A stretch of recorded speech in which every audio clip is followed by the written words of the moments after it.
This is my 2003 Land Rover Defender. It recently failed its MOT on a worn drag link end. This is just a short video just showing how I replaced it without really too much bother.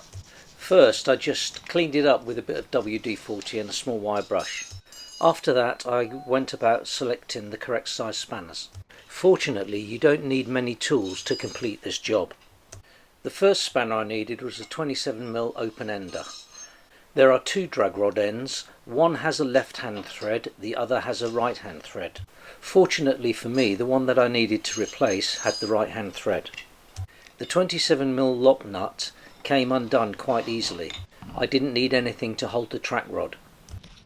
At this point, I'd like to thank everybody who subscribed to this channel, and if you haven't already, please subscribe. It's free and it really helps inspire people to make videos.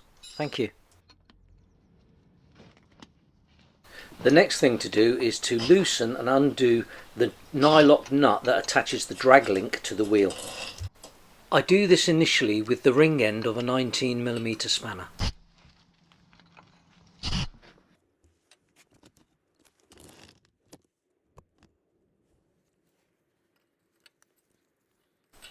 Once I'm happy and I know that the nut will come all the way off, I leave it on just to protect the threads, so that I can give the shaft of the track rod end a few taps with the hammer without doing any damage. I don't want to damage the threads just in case the track rod end proves really difficult to get off, and I might have to go off somewhere to get a tool or a part that I haven't got. I don't want to be stuck without a vehicle.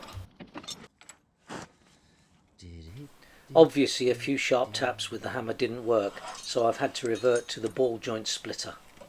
Once I figured out how to use the ball joint splitter, it didn't take much doing at all. With the ball joint splitter applying a tension, a short sharp tap with the hammer did the job.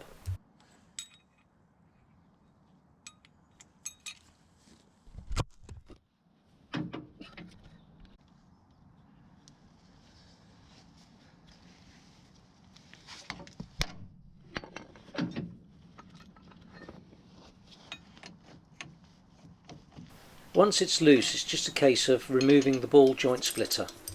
Once I've lifted the ball joint out of its socket, as it were, I rest the track rod on an axle stand. Then I start undoing the track rod end. This takes a while because the thread is quite long. I noted here that the lock nut goes all the way to the end of the thread, so I didn't need to do any measuring as far as I was aware. If the nut had have been down the threads a little bit, I could have either measured how much thread it was down, or I could have counted the threads. But in this case, I didn't have to do that.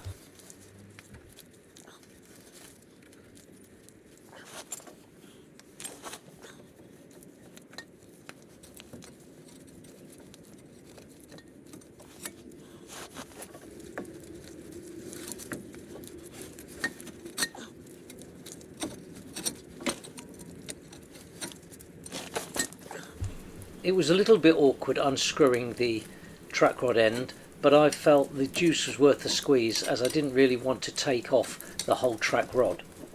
Once the track rod end was off, I could feel the play in the joint. I could also see that the gaiter was quite perished. The next thing to do is to remove the lock nut, as the new track rod end doesn't come with a lock nut.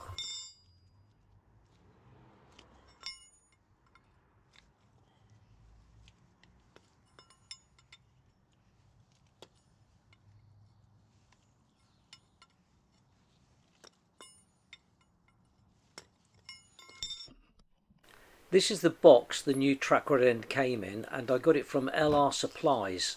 They're on eBay. Once I'd fitted the old lock nut to the new track rod end, I started to screw the track rod end into the end of the track rod itself.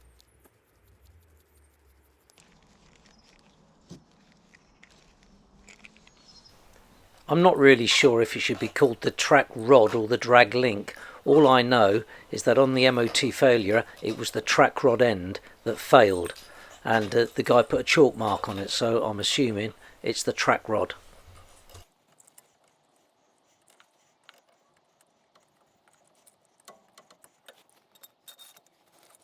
I've speeded this up a little bit as it's quite a long process. At this point I decided it might be good to apply a little bit of copper grease to the threads and the joint itself.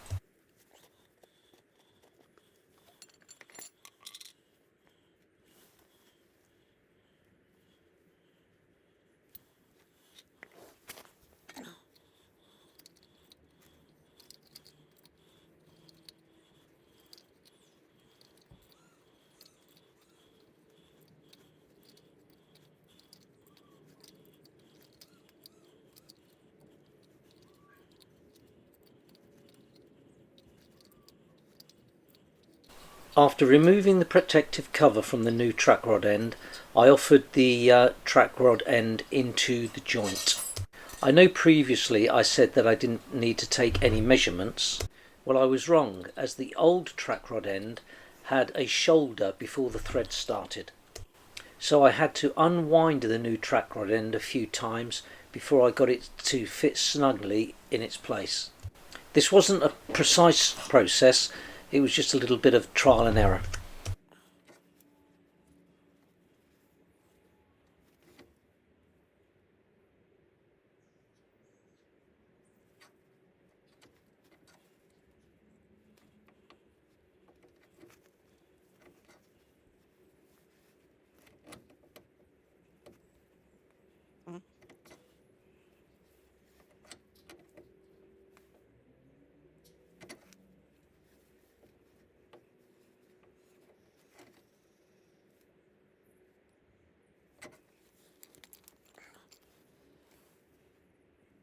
I added a little bit more copper grease just for good measure.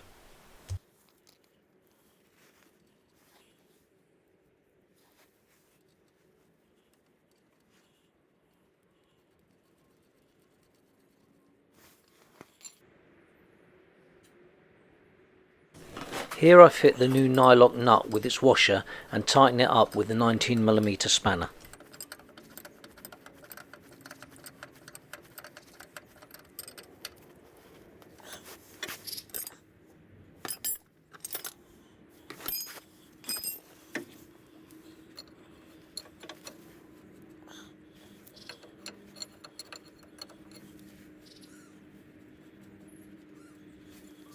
Next I tighten up the lock nut with the 27mm spanner. I also have to get another spanner to hold the rod while I give it the final tighten.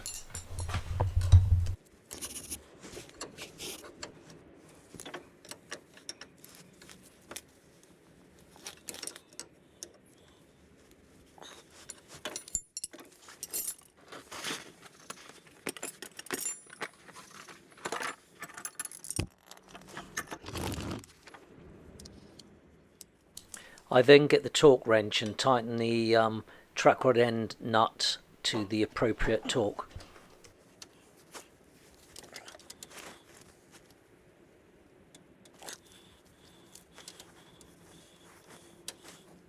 So that's it, it all seems well. All in all it took me about an hour.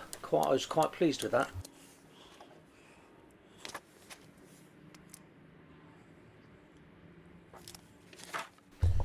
I'm not sure if the new track rod end is as good as the old one that I took off, as the old one had a nipple on the top for greasing. So that's it. In the future I will take it down and get the tracking checked, but I'm pleased to say that I took it for its MOT retest and it passed with flying colours.